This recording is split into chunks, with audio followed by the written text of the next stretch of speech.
السلام عليكم يا شباب. بما انك دخلت لهذا المقطع، انت يا صديقي راح تتحصل عن رقصة الشاطئ وبأسهل طريقة، لانه يا شباب في هذا المقطع جبت لكم 6 مهمات اسطورية راح تتحصل بها عن رقصة الشاطئ.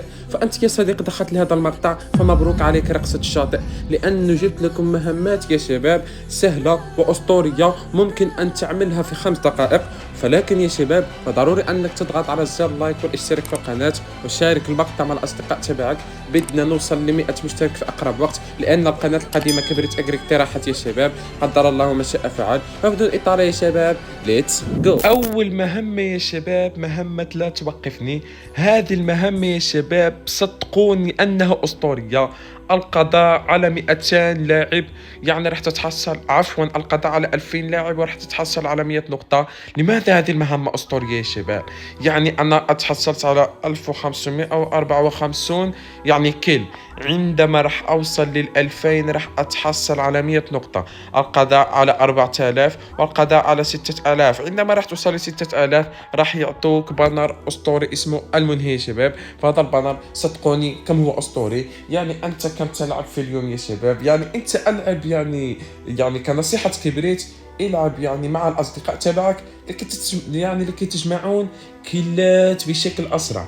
يعني شيء أسطوري. يعني راح تتحصل على 100 نقطة زائد 150 نقطة 350 نقطة زائد 200 نقطة، هي 500 نقطة يا شباب. 550 نقطة، لا عفوا يا شباب، 450 نقطة يا شباب. فشيء أسطوري وشي يا شباب والله جنوني من عند كبريت يا شباب.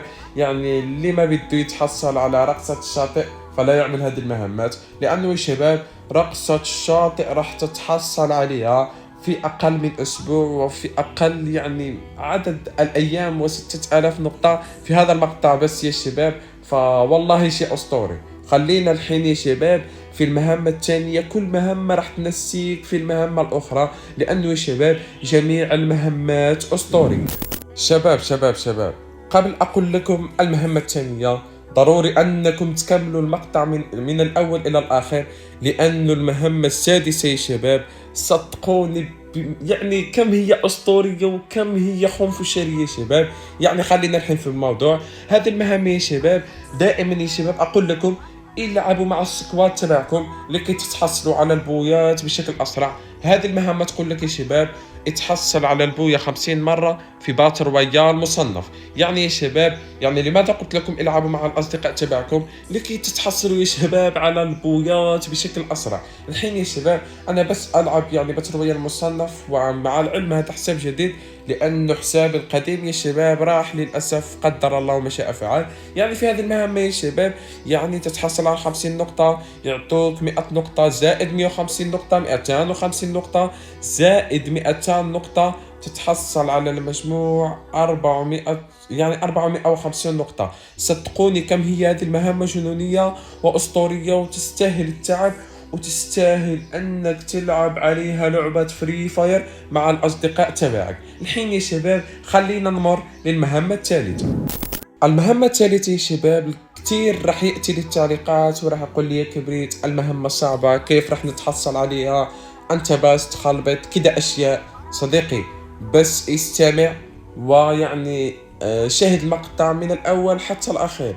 هذه المهمة يعني راح تحتاج 2 اشياء: النقاط الحمراء وجولد يا شباب، لكي تعمل سبين في جولد رويال. جولد رويال راح تتحصل على النظارات وكذا اشياء لكي تكمل هذه المهمة.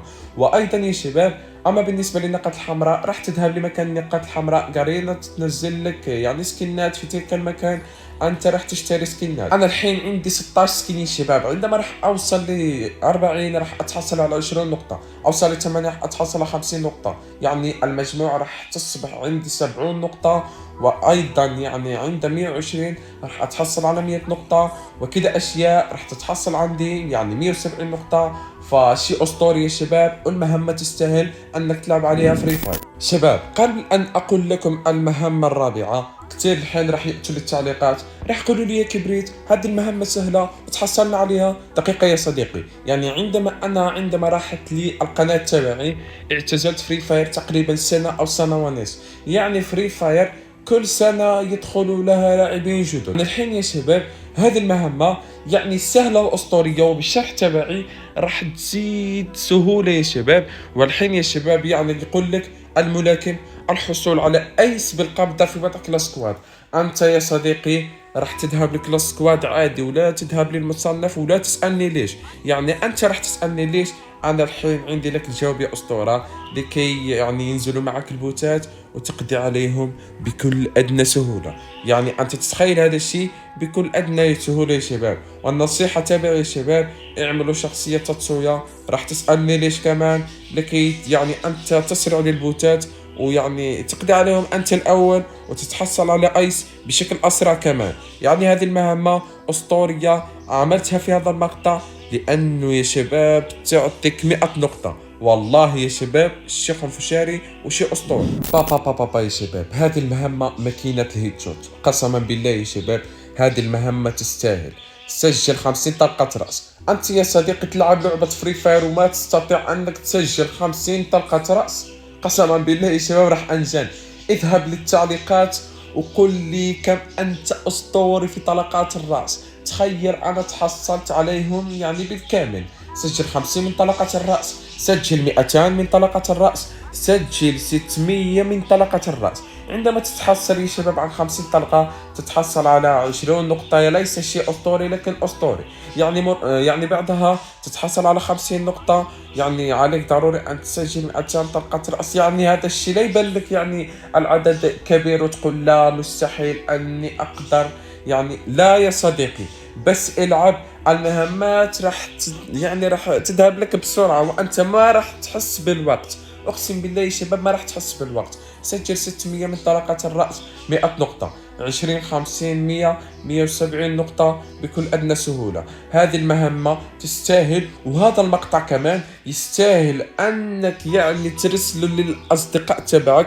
لا تكون يعني أنت وحدك تتحصل عن رقصة الشاطئ في هذا المقطع. خلي الأصدقاء تبعك أيضا يستفدون معك يا صديقي. الحين يا شباب كما قلت لكم المهمة السادسة راح تكون فيها مهمة أسطورية، ولهذا قلت لكم كملوا المقطع للأخير. المهمة السادسة والأخيرة عندي معاها قصة أسطورية في قناتي القديمة يا شباب. لأنه يا شباب في قناتي القديمة نزلت لكم هذه المهمة، وكثير من التعليقات يقول لي لم تشتغل معي كده أشياء. يا صديقي يعني هذه المهمة أسطورية وتعطيك نقاط كمان. نزلت لكم كود خريطة في التعليقات، وكمان في هذا المقطع راح أنزل لكم الكود يا شباب. لا يأتي أحد في التعليقات يقول لي لم تشتغل معي. ويعني إذ لم تشتغل معك أنت، كيف أنا تحصلت على 4349 نقطة؟ يعني فهمني يا صديقي كيف؟ يعني قتل 200 من الزومبي، يعني القضاء من 200 من الزومبي في وضع مطاردة الزومبي تتحصل على 20 نقطة. القضاء على 2000 من الزومبي 50 نقطة. القضاء على 10000 100 نقطة. راح تتحصل على 170 نقطة بكل أدنى سهولة يا شباب. فهذه المهمة يا شباب راح أنزل لكم الكود في التعليقات، ولا يأتي أحد يقول لي لن تشتغل معي، لأنه سهلة وتعطيك نقاط كمان. في هذا المقطع قلت لكم الكل وبإذن الله راح يتحصل عن هذه رقصة الشاطئ.